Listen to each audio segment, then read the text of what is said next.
So today I want to talk about the book The Lies of Locke Lamora by Scott Lynch. It's the first book of the Gentleman Bastard series. 3 are out and 4 are supposed to follow, as far as I understood. So yeah, it's an ongoing series. We have our main protagonist named Locke, an orphan boy who got taken in with 4 other children by a man named Chains, who raised them to be thieves, the best ones out there, to be more specific. The children grew to a strong family over the time, and many years after they completed their training, an unexpected incident disrupted their plans for the next big heist and changed their lives completely. The book plays in the fictional city Camor, I think that's how you pronounce it, which was inspired by Venice, and I immediately fell in love with the world of this book. But now that I mentioned it, I should clarify that this is a fantasy series. I love fantasy, but if you're not into that, I would advise you to still give it a try. There is magic in the world, but it barely comes up, and I think the whole fantasy aspect is so little in this book that it wouldn't overwhelm people who are not really used to that genre. Like I said, I love the world Scott Lynch created. It's dark, brutal and disgusting, but also beautiful and fascinating. When I read about Camor for the first time, I really imagined a darker Venice where nobody looks twice at a dead body hanging from his neck, or floating in shark-infested rivers. It's a really great book. Some people are torn when it comes to Scott Lynch's writing style, but I really liked it. The whole book constantly jumps between flashbacks and the present time. Some also didn't like that, but I really enjoyed it because both perspectives when they were children and then adults were really fun to follow. When you are not interested in starting an unfinished series or a series in general, I would recommend you to read the first book and leave it at that, because the ending of book 1 is quite satisfying as it is already,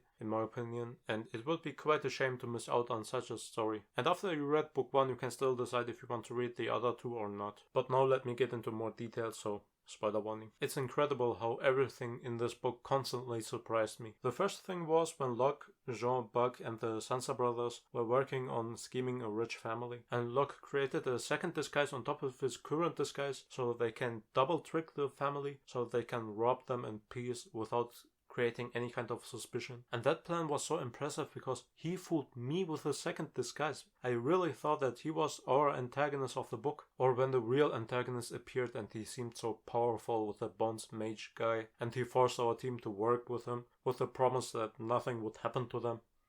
And it is so embarrassing that I really trusted him. Locke ended up in a barrel full of horse urine, and I don't want to say at what point I realized that no help was coming from our antagonist. It was quite late. The story is really great and it was written perfectly. We are not following a group of heroes going on a magical adventure. We just have a bunch of orphans creating a family together and a place that they can call home, which is really heartwarming in my opinion. But because of that, it was so much more painful when they lost everything again. So much blood and pain, it really hurt. I always prefer happy endings in my books because if I wanted tragedies, I would watch the news. But I still have to say that the deaths in this book were quite effective and created an intense experience. My only problem is that I think that too many died in book 1. We started off with Locke, Jean, Buck and the Sansa twins, and we ended up with just Locke and Jean surviving. I kind of wish we could have that whole group dynamic thing for a couple books longer, instead of just 2 people. But I still like how this book ended, don't get me wrong. I'm just a little bit hurt. Their world is so dark and disgusting, and it's so frustrating that I can't put to word how much I loved it. Maybe I like it that much because Scott Lynch tends to describe everything quite in detail, and that helps a lot when I want to create a picture in my head. Whatever it is, it works for me. The Lies of Locke Lamora is a great book, great story, great characters, great world. Can't repeat that enough. And I would definitely recommend it if you haven't tried it yet. That's all I had to say, and thanks for watching. Ciao.